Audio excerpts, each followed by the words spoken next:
დღეს სპეციალური მოწვევით გვყავს ერთ-ერთი ადამიანი, რომელიც ჩაატარებს საკვირაო სკოლას.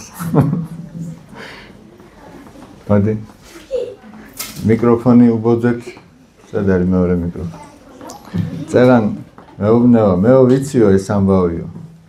და მომიყვა ეს ამბავი, რაზეც არის აქ ლაპარაკი და მე და ანი ხო? ანა, ერთ სკოლაში ვსწავლობდით. ძალიან შეიძლება 1-20 წელია სხვაობა. მაგრამ რა მნიშვნელობა აქვს? სკოლა ისე ვიქარი. თუმცა მე იმ სკოლებში ვსწავლობდი, რომ შეიძლება ახლა ყველანი ჩემ სკოლაში სწავლოს. აი, ფლავიდანაც. იქიდან დავიწყე. და ისეთი სკოლით დავამთავრე დღეს, რომ ის სკოლა აღარ არის. ამიტომ ანას მოусმინოთ, აბა რას გვეტყვის? ეხლა შენ ბავშვებს უნდა მოუყვე აქ რა არის და რაზეა ლაპარაკი. აქ ხატია სამი ქალი. წითელ თავშავში და ყვითელ თავშავში ამაყობენ თავისი ბავშვებით. ერთი ქალი ამბობს, რომ ჩემი შვილი ისე გალავს ბულბულივითო. მეორე ამბობს, რომ ჩემი შვილი ძალიან მოხერხებულიაო. მესამე კი არაფერს არ ამბობს, ლურჯთავშლიანი. თან ეკითხებიან, ხო, შენ რატო არ ამბობს შენ შვილზე გითხარი რამევალდა? ჩემი შვილი არაფრით არ არის გამორჩეული, ერთი ჩვეულებრივი ბავშვია, არა? მეხმარება მე ჩემ საქმეებშიო. აბა მერე რა მოხდა? მერე ორი ქალი მივიდნენ მასთან. მე შენი ტექნიკური ასისტენტი ვიქნები. დამხმარე. მიდი შენ გააგრძელე. და თქვეს რომ რომელი ჩვენი შვილი უფრო კარგი არისო. თქვა რომ მე თქვენ შვილებს მე ვერ ვხედავ არც ერთსო. მე ვხედავ მხოლოდ ერთი შვილი დავინახეო, ხო? რომელი დაინახა? მას უჭირავს კალათა უჭირავს მას და დედას ეხმარება. სათლი, ხო? სათლი. ხო, სათლი. არა, თუ ეგეთი ყოჩაღი იქნებოდა, რომ კალათით მოიტანდა წყალს, ეგ ხო საერთოდ. ეგ ხო, დედასთან დახმარება ყველაზე კარგია. მოდი, ახლა გავარკვიოთ, რატო თქვა ამ კაცმა მხოლოდ ერთ ვაჟზე, რატო თქვა ერთ შვილს ხედავ? რატო თქვა? იმიტომ რომ თავარი არის დახმარება და არც მოხერხებულობა და არ მოხერხებულობა და გალობა კი კარგია, მაგრამ დედასთან დახმარება განსხვავებულად გამოირჩევა. აბა რა, ეხლა შეხედე. ეხლა აბა. აჰა, პირაზე გადადის. ხო მაგარია, ხო მოხერხებულია. ხო, დიახ. აი, თორნიკეს ხო გავს, აბა შეხედე. ხო გავს თორნიკეს. რა ხელა შენ? ჯანიანი ბიჭია, მაგრამ არა, მაგრა გავს, მე მგონი ეგ არის, აბა შენ კარგად დააკვირდი.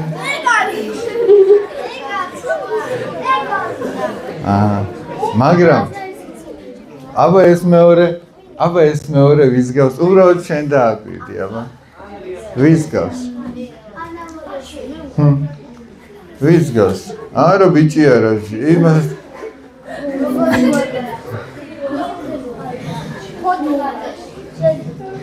მე მგონი აქ არ არის.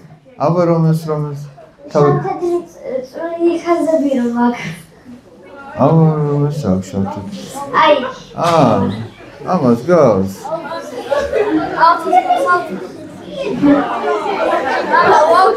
ავტოსაც გავს, ნახე, აი თეთრი როაცხე იმის უკან როზის ავტოქი. აბა თავი აწიე, მაგრამ აი ხო გავს.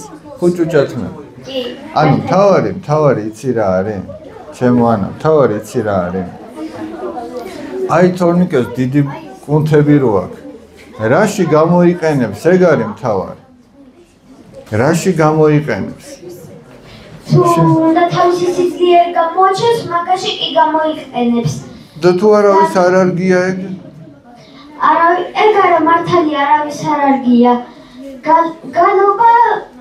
გალობით სხვებს კი აჩვენებ როგორ გალო, მაგრამ შეიძლება რაღაცა ნამდვილი პრობლემები იქონდეს, მაგრამ მაგაში არ გეხმარება. ჩემო ანა მთავარი არის ბავშვებო მიზანი რაში გჭირდება ის ჯანი ის ცოდნა ის გალობა ის მოხერხებულობა რაში გამოიყენებ რა საქმეში ჩააყენებ იმ შესაძლებლობებს ყველაფერს ფიზიკურს სულიერს თუ მატერიალურს თუ ნებისმიერს რა საქმეში ჩააყენებ ვიღაც ამაყობს იმით რომ ბევრი ფული აქვს ვიღაც ამაყობს იმით რომ ძლიერია ვიღაც ამაყობს იმით რომ კარგად მღერის თუ კარგად ცეკვავს თუ რასაც არ უნდა აკეთებდეს დიდი ნიჭი აქვს დაუშვათ მაგრამ თავარი ის არის ამ ყველაფერს რაში გამოიყენებ რა მიმართულებას მისცე ეხლა ამათი ჯანი და სიმღერა ტყუილად იკარგება რატო იცი ესენი თავის გამოსაჩენად შესაქმებად აკეთებენ ამას და ეს არავის არ ჭირდება წარმოიდგინე დედა ეწოლება და ამისი ჯანი კიდე ჰაერში მიდის ამას რომ დედისთვის გამოერთმია ის სათლი დედას შრომა შეუმსუბუქდებოდა და ამისი ჯანი სწორად დაიხარჯებოდა ეხლა რაში იხარჯება იმაში რომ თავი მოიწონოს და სიამაყეშიც იხარჯება სხვათა შორის ეგ არის სიამაყე და სხვათა შორის ეხლა ნახეთ დღეს ერთ-ერთ ადამიანთან მქონდა საუბარი მასთან დაკავშირებით რომ ადამიანები ესე იგი აი სოციალურ ქსელში ტვირთავენ თავის სურათებს არც თუ ისე ჩაცმულს ამასაც მინდა ხაზი გაუსვა რბილად რო ვთქვათ რა არც თუ ისე ჩაცმულს რისთვის იცი აი შენ პური მოგშივდება ხო ჭამდა ხო დანაყრდები იმათაც ეგრეშია და რაშიათ იცი ქება ვიღაცამ კომენტარი დაუწეროს ვიღაცამ მოუწონოს ვიღაცამ გული გაუგზავნოს და ამითი ჩვენი სიამაყე და ამპარტავნება გამოიკვებება ეს დაავადება ეს სერიოზული დაავადება გესმით აი ამით იკვებება ადამიანი და ესეც მაგით იკვებება ვიღაცამ თქვას რომ რა მაგარია და რა არის აქ მაგარი ჯანი რო ტყუილა იკარგება და რა არის იქ მაგარი შესურაც რო გამოფენ სადღაც რაღაცა ჭამე თუ სადღაც რო გაისეირნე თუ სადღაც რაღაც გააკეთე მიზანი რა მიზანს ემსახურებ რომ ასეთი ჩაცმული ხარ თუ ასეთი გახდილი ხარ თუ ასეთ რაღაცა რა არის მან მიზანი თუ ის არის ვიღაცამ შეგაქოს ეგ ცუდია აი ეს ცუდია აი ეს კარგია შეიძლება ამას იმნაირი კუნთები არ აქვს მაგრამ რაც აქვს სწორად იყენებს შეიძლება ვიღაცას იმდენი გონებრივი შესაძლებლობები არ აქვს რაც სხვას მაგრამ რაც აქვს ის სწორად გამოიყენოს გესმით რაზეა ლაპარაკი შეიძლება ადამიანს დაუშვათ არ კონდეს ისეთი ბრწყინვალე ჩასაცმელი როგორც სხვას მაგრამ რაც აქვს ის სწორად გამოიყენოს აი ამაზეა ლაპარაკი ყველაფერი რაც ჩვენ გვაქვს თორე ჩვენ შეიძლება ერთმანეთს რაღაცებით აღვემატებოდეთ ის უკეთ აკეთებდეს ვიდრე სხვა მაგრამ ეგ იმას არ ნიშნავს რომ შენ მას ჯობი ხარ თავარია ამას რაში გამოიყენებ ცოტა მოგეცა ცოტა გამოიყენე სწორად და მე ბევრიც მოგეცემა იმასაც სწორად გამოიყენებ და ასე შემდეგ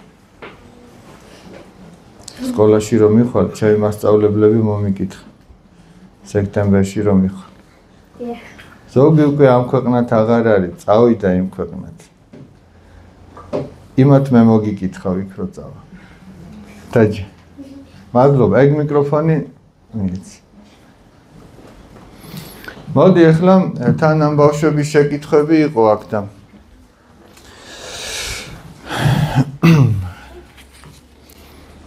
თან მივაბათ ამ ყველაფერს არა როგორ ვიცხოვროთ ისე როგორც ქრისტე გვასწავლის აი ამ სურათიდანაც კარგად ჩანს აი ასე უნდა იცხოვრო ქრისტე ამას გასწავლის შენ უნდა იცხოვრო სხვისი დამხმარე იყოს სხვისი გამხარებელი უნდა იყოს სხვისი მანუგეშებელი უნდა შეეწიო რაღაცაში თუმცა ზოგჯერ ესეც ხდება შეიძლება მისულიყო დედასთან ბავშვი და ეთქვა რომ დედას ეთქვა არა შვილო იყოს მე წამოვიღებ და რაც უნდა წამოიღოს ამითი რასასწავლის რომ შენ ჯაფა არ დაგადგეს მე წამოვიღებ კი ბატონო მაგრამ ამითი რა იქნება შვილი ვერ ისწავლის და ამასაც ძალა დაადგება. ნუ ჯობია პატარაობიდანო ცოტა გაურთულოს საქმე. სპეციალურად გაურთულოს, ისე კი არა. რო ასწავლოს შრომის მოყარება. შემდეგი შეკითხვა. ოი, მადლობა დამავიწყდა. მადლობა რომ აი სპეციალური სტუმარი რომ მოვიწვიეთ.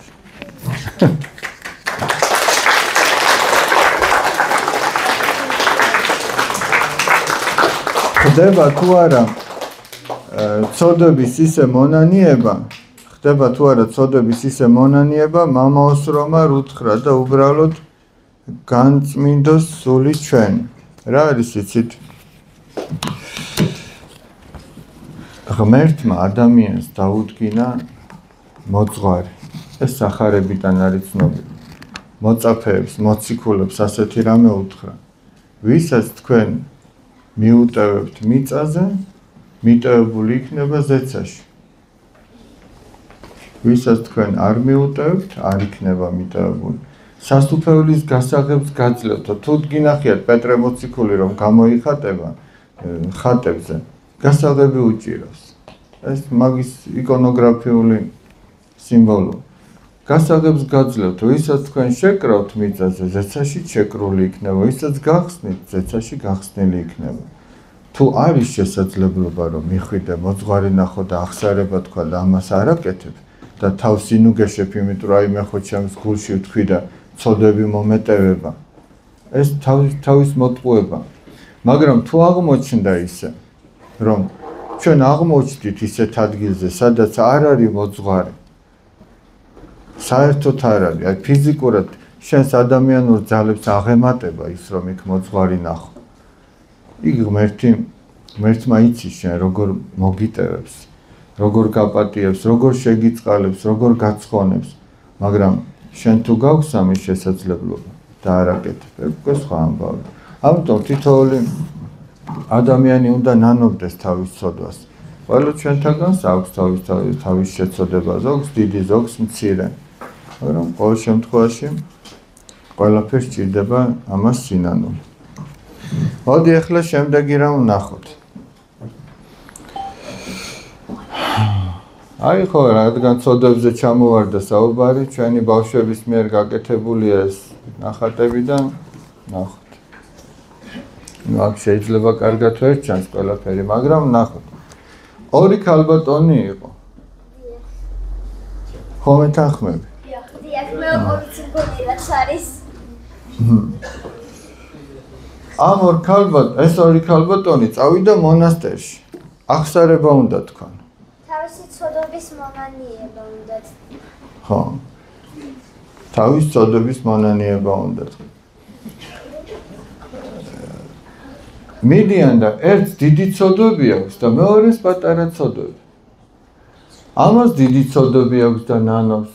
ეს კიდე თანაუგზნობს, რომ აი შენო დიდი ცოდვები რო გაქვს, როგორი ძნელია ალბათო და ასე. მიდიან ორი. მივიდნენ მოძღვართან. და მოძღვარი ასეთ რამეს ეუბნება. ეს ისეთი მოძღვარია, რომ ადამიანის გულის დაფარული ფიქრები რომ იცის და იცის ამათ შესახებაც. ვის რა აქვს გულში, ვის რა ცოდვა ჩაუდენია და ასე შემდეგ. ამ ორივე მანდილოსანს ეუბნება, რომ წადითო ეზოში გადითო და ამას ეუბნება, წადი შენ დიდი ლოდი მომიტანე. იმ გოგოს კი ეუბნება. მაცადე ერთ წუთი მაცადე ახლა. ზოგჯერ ლაპარაკს უნდა სცოდნა და ზოგჯერ გაჩუმებას. წადიო დიდი ლოდი მომიტანეო და ამ მეორეს უთხოვ, შენ წადი პატარ-პატარა კენჭები მომიტანეო. აკრიფეო ეს და ორივე მიუტან. იმის შესაბამისად, ვისაც როგორი ცოდვა ჰქონდა ჩადენილი. მოიტანა ორივე. და ახლა მოძღვარი ეუბნება ამას, ვისაც დიდი ლოდი ჰქონდა. წადიო და ეგ დიდი ლოდი ისე ვიგდადე, საიდანაც აიღეო. მიაგნებდა იმ ადგილს, საიდანაც დიდი ლოდი აიღო, ხო მიაგნებდა.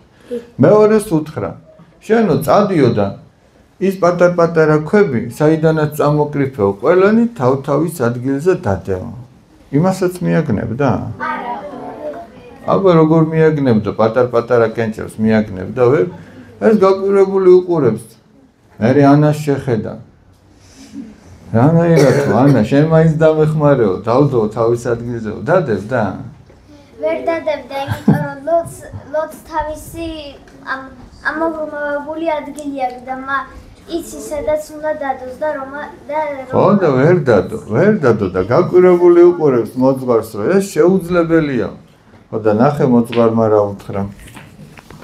აი ამ ქალბატონს რომ ესეთ დიდი ცოდვა ჰქონდა ჩადენილი, ყოველთვის ახსოვს, ყოველთვის ნანობს ამას. და ის პატარ-პატარა ცოდები, რომლის გამოც ეს ქალი თავს ინუგეშებდა, რომ თითქოს მე ისეთი არაფერი არ მაქვს ჩადენილი. შეიძლება საბოლოო ჯამში უფრო მძიმე აღმოჩნდეს, რატო იცი? დაუშვათ ვიღაცას უხეშად უთხარი რაღაცა, ვიღაცაზე რაღაც გაიფიქრე, იქ სადღაც შეგშურდა, იქ სადღაც თითქოს პატარ-პატარა ცოდები, რომ ესე არ გამოვლინდა. მაგრამ ისინი შეიძლება აღარ გახსოვდეს და იმის გამო აღარ ნანობდა. ამიტომ ახსარება კი არ უნდა გადადო ერთი თვის მერე იტყვი, ერთი წლის მერე იტყვი. ყოველდღიურად შენს თავს უნდა აკვირდებოდა. სად რა შეგეშალა? სად რა გააკეთე ისეთი, შენ რომ არ მოგეწონებოდა რომ სხვას გაეკეთებინა შენთვის. შეიძლება ახლა ადამიანმა დიდი ცოდვა ჩაიდინოს, დიდი ცოდვა ადვილი კი არ არის. შეიძლება ვიღაცას რაღაცა მოპაროს, ან მაგალითად აი იუდამ რო ჩაიდინა, ფულის გამო რომ ქრისტე გაყიდა. აი ფულ დაუშვათ აი ფული მოიპაროს სადმე. ზოგჯერ არის ხოლმე რომ აი ბავშვებს სადღაც ხელი წაუწდებათ. ეს ძიმე ცოდვა. ის უნდა დააბრუნო, რომ შენი სული გადარჩეს. რა თქმა უნდა, სინანული ჭირდება ამას. სინანული ჭირდება. ხო და ამიტომ აი ამ შემთხვევაში თუ ორივე შეინანებდეთ ცოდვებს, ორივეს მიეტევებოდეთ. მაგრამ იქ სადაც შეიძლება აღარ გახსოვდეს რა შეცოდე. იქ როგორ მოინანია. ამიტომ ყურადღებით უნდა იყოს ადამიანი თავისი ცოდვების მიმართ. ესეთ სახებ და სასიყვარულო წერილებს მამაღლა არ კითხულობ ხოლმე, მაგრამ იცოდეთ რომ წავიკითხე და მადლობელი ვარ. იყო დრო, როდესაც ეშმაკი იყო ღმერთის მსახური? იყო დრო, როდესაც ეშმაკი იყო ნათლის ანგელოზი. და ეს ნათლის ანგელოზი გაამაყდა, ღმერთთან გატოლება მოინდომა. პირველ რიგში ის თქვათ, რომ უმადური იყო. არ იყო მადლობელი ღმერთის მიმართ, იმის გამო, რაც მას ღმერთმა მისცა. არ იყო მადლობელი. თორე ის რომ მადლობელი ყოფილიყო, ახარ გაამაყდებოდა. ჩვენ თუ გძნობთ, რომ თუ რამე სიკეთეა ჩვენში ღვთისგან არის, მაშინ დაცულები ვართ იმ სიამაყისგან და ამ პარტავნებისგან, იმიტომ რომ ჩვენ ვიცით, რომ ეს ღვთისგან არის, ეს ჩვენი არ არის. და სადაც ამას ჩვენად მივიწერთ და ამითი ვამაყობთ და კიდევ უფრო მეტი გვინდა. იქ უკვე საცდურია იმისა, რომ შეიძლება ადამიანი დაიღუპოს. რატომ ვერ ხედავთ ღმერთს და რატომ ხედავთ ისო? ჩვენ ღმერთს ბავშვებო, ჩვენი თვალებით კი ვერ ხედავთ. ის სულია, უხილავია. ღმერთი იხილება ჩვენი გულის თვალებით. ჩვენი გულის თვალებით იხილება ღმერთი. და რამდენადაც ჩვენი გულის თვალები სუფთაა, ანუ ჩვენი გული განწმენდილია, იმდენად ადამიანი ხედავს და შეიგრძნობს ღმერთს. ახლა მაგალითად მე ბავშვობაში ასეთი რამე დამემართა. მოკლედ მიყვარდა ხოლმე რომ თავს დავიბანდი და ესე თავის ველი თავით გავდიოდი. არ ვიცი რამდენი წლისა ვიყავი, სადღაც ალბათ ვიქნებოდი აი 12 წლის, აღარ მახსოვს. და თავი დავიბანე და სადღაც სკოლაში წავდი, უცხოენების სკოლაში დავდიოდი. ახლა გაკვეთილზე ვატყობ, რომ ვეღარ ვლაპარაკობ. ენა არ მომორჩილება. და რა მოხდა? დამემართა რაღაცა სამწერა ნერვის ანთება თუ რაღაცა, ნახევარი მხარე გაითიშა. სახის ნახევარი მხარე გაითიშა. აი პირში ნახევარ მხარეზე გემოს ვერ ვიგებდი. აი დაუშვათ ლიმონათი დაგელია თუ რაღაცა. თვალს რო ხუჭავდი, რო ვიძინებდი, ახლა თან ცოტა გაგამხიარლოთ მეთქი ხო გითხარი. რო ვიძინებდი, ცალი თვალი დახუჭული იყო, ცალი თვალი გახევი, ეგრე მეძინა. ალბათ თქვენ რომ შემოსულიყავით და დაგენახეთ შეიძლება შეგშინებოდ. ანი ფიქრობდით რომ გვეხმრება, თვალს გიკრავს და ღვიძავს. მოკლედ ეგრე მეძინა. რატო ამბობ ახლა? იმ მხარეს, სადაც პირში რეცეპტორები დაზიანებული იყო, გემოს ხო ვერ ვიგებთ. არა და ის ლიმონათი ერთ მხარესაც ისეთი იყო და მეორესაც. თუ ადამიანს გული დაზიანებული აქვს, ღმერთის სიტყვას ვერ შეიგრძნობს. გესმით რაზეა ლაპარაკი? ღმერთი ისეთი ტკბილია შენთვისაც, სხვისთვისაც, მაგრამ ადამიანი იმდენად შეიგრძნობს, რამდენადაც ჯანმრთელი აქვს სული და გული. გესმით რაზეა ლაპარაკი? ჩვენ თუ გონია რომ ღმერთი კაცრია, რაღაცა დაგვიჯის, თუ რაღაცა ესეთი ამგვარი წარმოდგენები გვაქვს და სამწუხაროდ ზოგჯერ მშობელიც უწყობს იმას ხელს, რომ ბავშვს ღმერთის მიმართ ესეთი წარმოდგენა ქონდეს. აი ღმერთი დაგვიჯის, ღმერთი არ უნდა შევაშინოთ ჩვენ ბავშვი. ღმერთი მოწყალეა, სიყვარულია, ტკბილია და ჩვენ თუ იმის სიტყვას და სიყვარულს ვერ ვიგებთ, ესე იგი ჩვენშია პრობლემა. თუ ის ლიმონათი ხო ტკბილი იქნებოდა, არა, მაგრამ მე ხო ვერ ვიგებდი. ჩემთვის სულ ერთი იყო, იქ წყალი იქნებოდა თუ ლიმონათი, სულ ერთი იყო. და ჩვენი გული თუ დაზიანებულია, ჩვენ ღმერთის სიტყვას ვეღარ ვიგებთ. და ადამიანი თუ აღსარებას ამბობს და ეზიარება გულწრფელია ღვთის წინაშე, მისი გული ნელ-ნელა ღმერთის სიტყვას შეიგრძნობს. და ნახავს, რომ ღმერთი ყველგან არის და ეს სიტყვა და სიხარულიც ყველგან ექნება მას. ნახოთ აბა ერთი პატარა ვიდეო ნახე და მე მინდა რომ თქვენ გაჩვენოთ, ესე იგი არ ვიცი თუ ჩაირთვება და ნახეთ. არა, ჩემო ძირფასებო, ეს ჩვენ კი არ ვიცით. ეს ჩვენ დაგვინახია. ცოდნა როდის იქნება, იცით, ჩვენ რო ასე მოვიქცევით. ეხლა ნახეთ, ეს პატარა ამბავი, აქ უბრალოდ ჭიდაობა კი არ არის. შეხედეთ. დააკვირდით უბრალოდ და მერე ვისაუბროთ. შინაგანი კულტურა აი ამ მოჭიდავისა. რომელმაც თავისი მოწინააღმდეგი სიშიშვლე დაფარა, ხო მართალია? წარმოიდგინეთ, კაცები არიან ჭიდაობაში, შეიძლება გამოუჩნდეთ რაღაცა ის, მაგრამ იქაც კი რამხელა კულტურის ადამიანი ყოფილა აი ეს. ედავთ რაშია საქმე. დააკვირდით, კიდევ ერთხელ დააკვირდით და კარგად დაიმახსოვრეთ.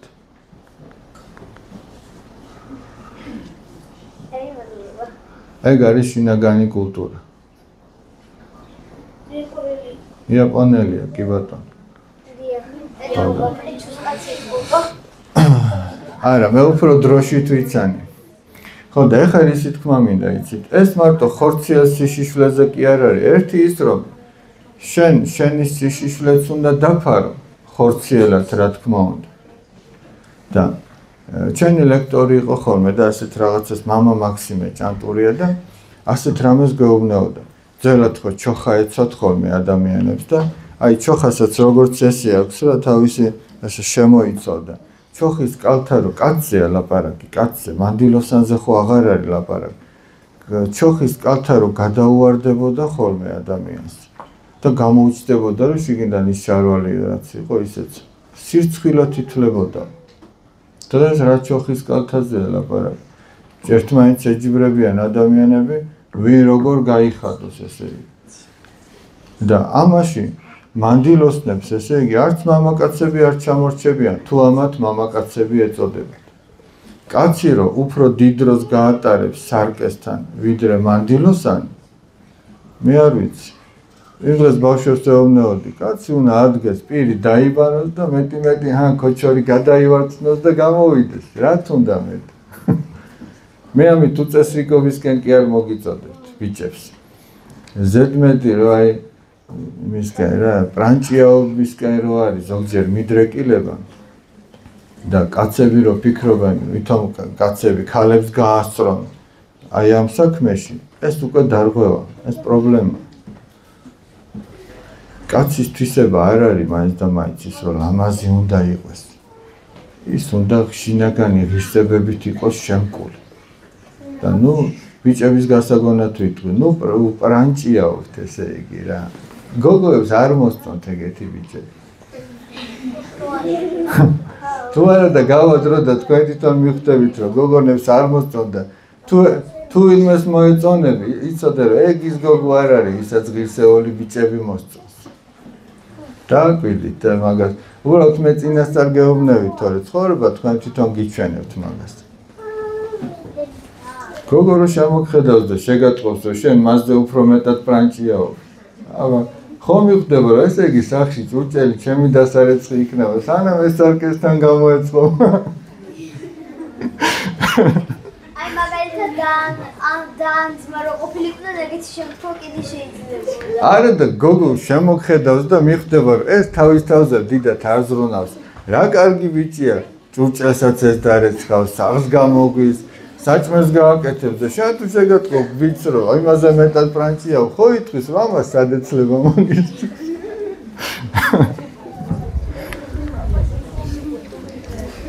ეგ ისე ხუმრობით. მოდი ახლა ერთი ესეთი ამბავით თქვათ.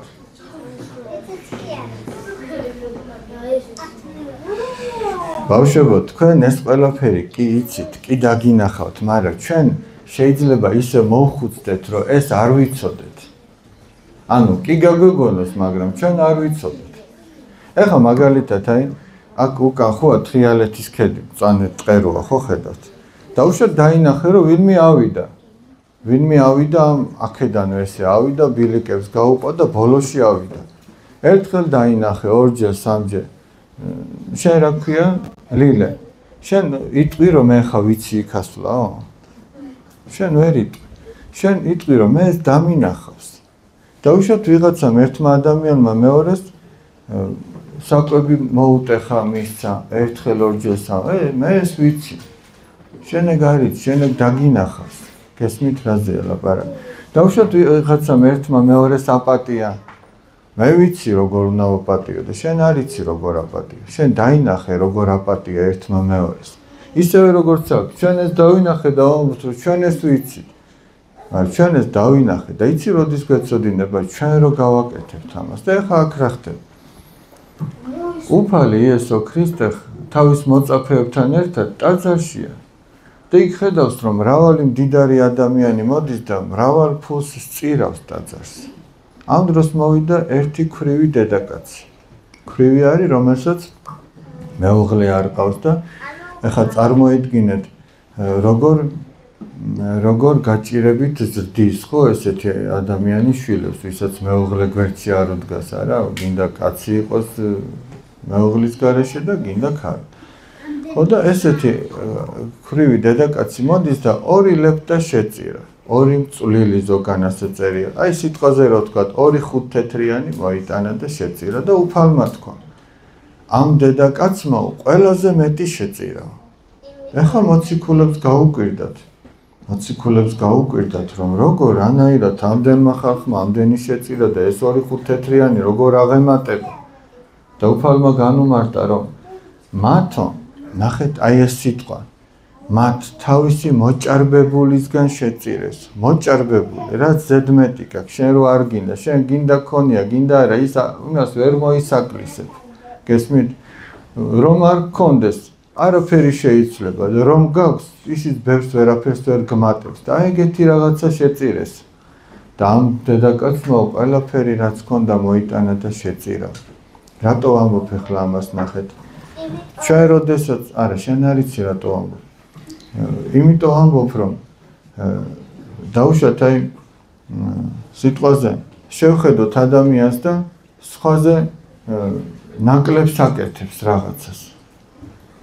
მაგრამ შეიძლება ის ყველაზე მეტს აკეთებს. იმიტომ რომ იმის გულის სიღრმე არავინ არ იცის. ის ცოტა ღვთის წინაშე შეიძლება სხვებისაზე მეტი იყოს.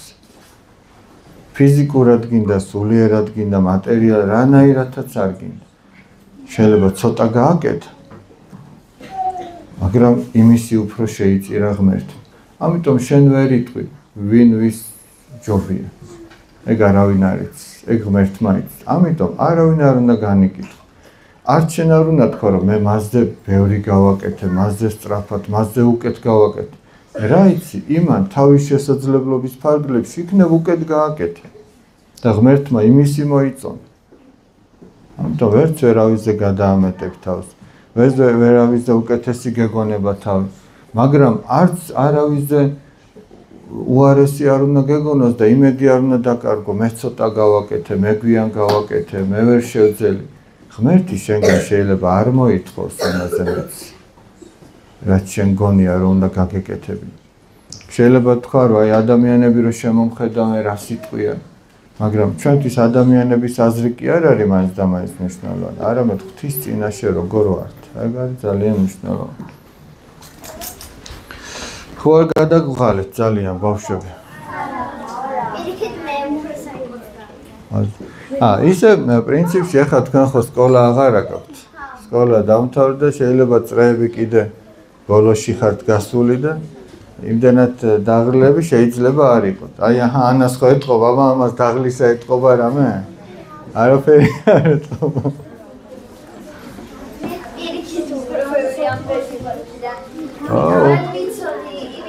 უფრო ბევრი ამბები ახლა იქნება.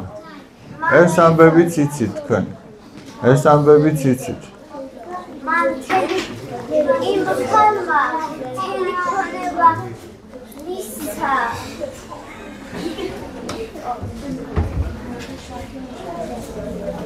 აი სადან ესეც არის შეკითხვა არის თუ ახსენებ?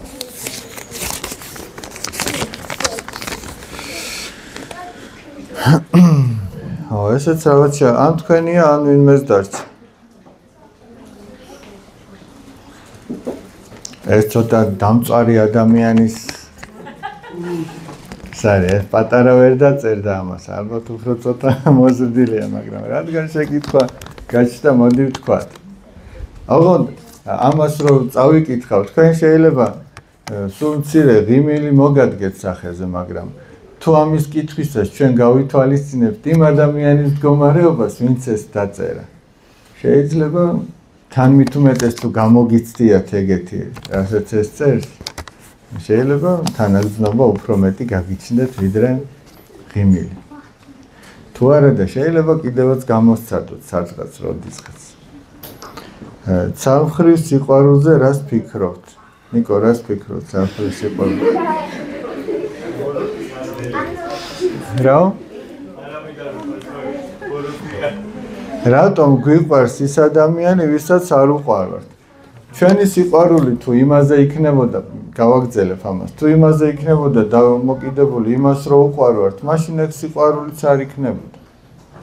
თუ ეს რა თქმა უნდა, ეხლა ამ შემთხვევაში ეხება, მიჯნურულ სიყვარულს, არა, თორნიკე? ან რატომ ვერ ვივიწყებ ხშირად ამის გამო ცუდად ვარო?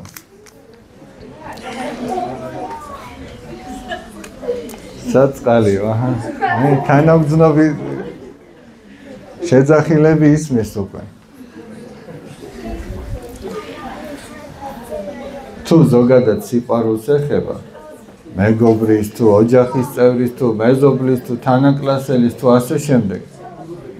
ბავშვებო, სულაც არ არის აუცილებელი მას ვუყვარდეთ, რომ ჩვენ გვიყვარდეს. ეს სხვა ამბავი. მაგრამ იქ სადაც შენ ოჯახის შექმნაზე ლაპარაკობ, მაშინ ეს სიყვარული ორმხრივი უნდა იყოს. სხვანაირად არ გამოვა. ამიტომ სიყვარული მარტო ის კი არ არის, რომ ლამაზ თვალებს რო ჩაგიპაჭუნებს. ეგ არ არის. სიყვარული ის არის, შენ რომ შეგიძლია მის გამო რაღაცა მოიკმო. სიყვარული იცი რა არის? აი სიყვარულს ოჯახის წევრები ნელ-ნელა სწავლობენ. ის კი არ არის სიყვარული, სადღაც დასასვენებლად რომ ერთი კვირა გაატარე და ერთად ნაყინი შეჭამე და გაისეირნე და მასთან ყოფნა გესიამოვნე, ეგ კი არ არის სიყვარული.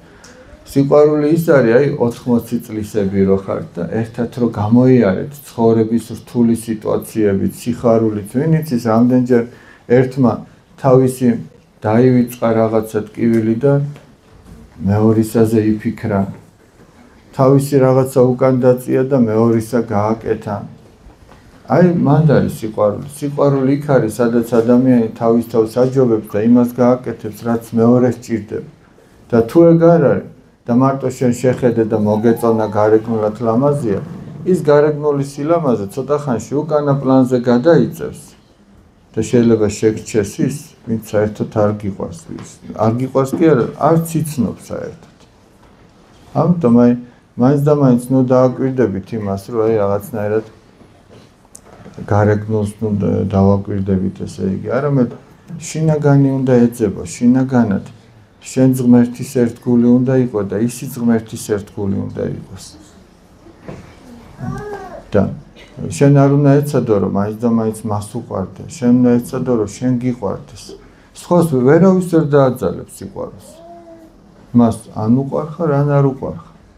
მაგრამ მეორე კიდე რა არის, იცი? თუ ეს ოჯახის შექმნაზეა ლაპარაკი, ღმერთს უნდა მიენდოს კაცი. ღმერთმა იცის, რომელი ორი ადამიანი დააკავშიროს ერთმანეთთან, რომ ეს ორი ერთი მთლიანობა გახდეს. მაგრამ ისიც უნდა ვთქვა, ესე იგი.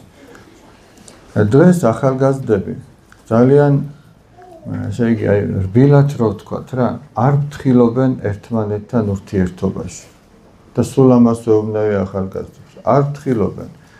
არ ფრთხილობენ დაუშვათ აი ისე გაუფრთხილებლად შეეხებიან ერთმანეთს დაუშვათ. ისე გაუფრთხილებლად რაღაცნაირად ესაუბრებიან ერთმანეთს, არ მოზომავენ სიტყვებს. თუნდაც თბილი და სასიყვარულო იყოს. იქაც თავშეკავება მართებს. ვაჟსაც თავშეკავება მართებს და აღარაფერს ვამბობ, რომ გოგონას მართებს თავშეკავება. როგორ არის ნათქვამი? ოდეს ტურფა გაიაფრებს, აღარ აღეს არცად ჩირად. ეგ იმას არ ნიშნავს, რომ უკარება იყოს ადამიანი. მაგრამ ეგ იმას ნიშნავს, რომ შენ არ გადაამეტო იმას, რაც გოგონას არ შეფერის, ის არ უნდა გააკეთო. სიფრთხილეა საჭირო. რაც უფრო სიწმინდით მივა ადამიანი და სიფრთხილით ოჯახის შექმნამდე, მით უფრო მტკიცე და წმინდა იქნება მისი ოჯახი. შეიძლება სულაც დაოჯახებამდე იყოს მისული საქმე. მაგრამ იქაც არა გაქვს უფლება, რომ იმაზე მეტი გააკეთო, ვიდრე ეს ზნეობას და წესიერებას შეეფერება. რატო იცი? ერთი იმიტომ, სულ უბრალოდ და გარდა ამისა კიდე მრავალი, ერთი უბრალოდ იმის გამოც, რომ ესეთი ურთიერთობებიც დაშლილა და დაოჯახებამდე არ მისულა. და როგორც იტყვიან, შენ აი ამ ყველა წყლიდან სუფთა უნდა გამოხვიდე. არავის შენსკენ თითი არ უნდა კონდეს გამოსაშვერი. ეს იცი, აი ამ ბიჭთან თუ ეს ბიჭი ამ გოგოსთან ასეთ რამეს აკეთებდა, ასე იქცეოდა. შენ უნდა შენზე არავის არაფერი არ უნდა ეთქმოდეს და თუ ბიჭი ხარ და თუ მართლა გიყვარს, არ შენ უნდა გააკეთო ისეთი რამე, რომ დაუშვათ დაიშალოს ეს ურთიერთობა. ვინმე იმ გოგონაზე თქვას, რომ ეს ასეთია და ისეთია. თუ მართლა გიყვარს, თუ ეგოისტურად გიყვარს, მე ესეთებიც მინახია. თუ ჩემთან არ იქნება, აი ესეთი სამარცხვინო რაღაცეებიც მინახია და მომისმენია, რომ ვიჭემს უთქვამთ. თუ ეს ჩვენ არ გვექნება, თუ შეყარებულები არ ვიქნებით, მაგაზე ასეთ რამეს ვიტყვი და ისეთ რამეს ვიტყვი. ეხა უყვარს? როგორ ფიქრობთ? კი არ უყვარს, მას სიყვარული საერთოდ არ იცის და საერთოდ უღირსია ეგეთი ადამიანი. ესე იგი, მას ეგოისტურად უყვარს, ოღონდ და ჩემთან ერთად იყოს, თუ არა და ასე თუ მართლა გიყვარს, გაუფრთხილდები.